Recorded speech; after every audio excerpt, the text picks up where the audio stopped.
The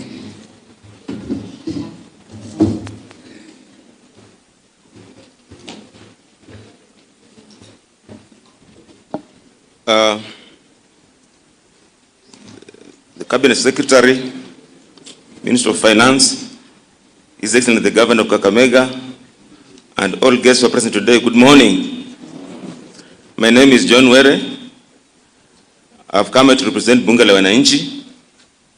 Bunge la Mwananchi is a lobby group that has weekly sittings in Kakamega town here, and I invite all of you to come and join us and get to know what we are doing. But more specifically, I'd like to thank the Minister of Finance. This is the first time I'm interacting with the Minister of Finance one-on-one. I would say one-on-one because others are like when they become ministers, they become bureaucrats. You cannot rig them when you want to. Otherwise, I want to thank you so much for opening up that office and for coming here today. Please keep it up. Two, we have a few concerns as Bunge la Mwananchi. One of them is, and Bwana Minister, I'll ask you this question. Why did you choose on Safaricom and Kenya Pipeline Company for privatization? Why not the others? Why the two only? Maybe you need to tell us why you zero down on the two. Then two, what are the safeguards in terms of, ring fencing the money that is going to be raised out of this process? How will you ensure that the money is safe? Is not, stolen, for lack of a better word, by the cartels of this country. We don't know where they operate from.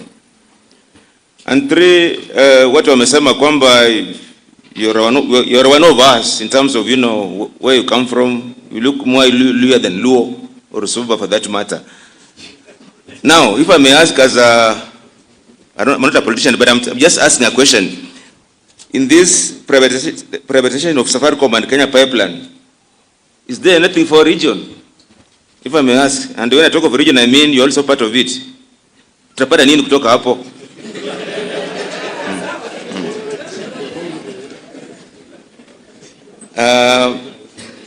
Let me talk about the budget. Let's want to make a few comments about the budget. Bwana Waziri, nakusi, kuna kitu kimoja wananchi waliuliza. Why don't we consolidate these bursary funds into one so that they can benefit all wananchi equally instead of having different, you have maybe nyota, CDF, and why don't you bring them together so that we run them as one, as a separate entity, so that all of us benefit from it? And then, when a minister, there's a time you wanted to reduce, you're talking about reducing the allowances of members of parliament. I know you're no longer there. We as Bunge la Mwananchi feel that, MPs are paid to do their work, oversight, legislation and all that, but you still pay them allowances for sitting in the parliament. What do you do with those allowances so that money can help us do these projects? That's just a request which I'm sure you can work on it. And then, kuna kitu ngine about, this e-government procurement.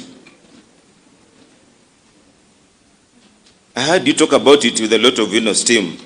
I'd like you to put in more effort so that we go digital in terms of procurement and all the government services, because we shall save a lot and also cut on corruption. And especially, I'm concerned about the Ministry of Lands where now everything is done manually. Is there a way you can ensure that, the Ministry of Lands, we register the services so that when I get quality service, instead of, people hang around the corridors here and asking for money from old mamas from the village. Last but not least, I've been in public service and I'm now out of it. What I'm seeing now in the public service is different from what I used to see when I was there. And, Bwana Minister, you are very lucky that you have been in both places. You have been in public service, you have been a member of parliament, and now you are a cabinet minister. I'm sure you are seeing this ministry in a broader, space than you used to see it. Therefore, as an outsider, I feel and I believe that you are doing a good job because you are very open and articulate on issues pertaining to the running of the finance of this country. Because, as I said earlier, we ndio waziri wa kwanza to come on the ground and sit down with us. And I want you to go further. Ukipata nafasi kuja ukaa na Bunge la Wananchi hapa. Na ukuje na governor tafadhali. Tuulize maswali na tupate majibu. Shall move faster. I think I don't want to. Lastly, there's this issue of Bunge la Wananchi. These groups, you know, people think they're there for political purposes.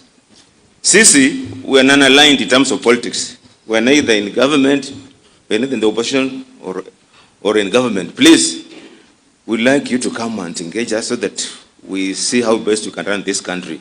But I can tell you for free, you are in the right trajectory. Thank you so much. May God bless you.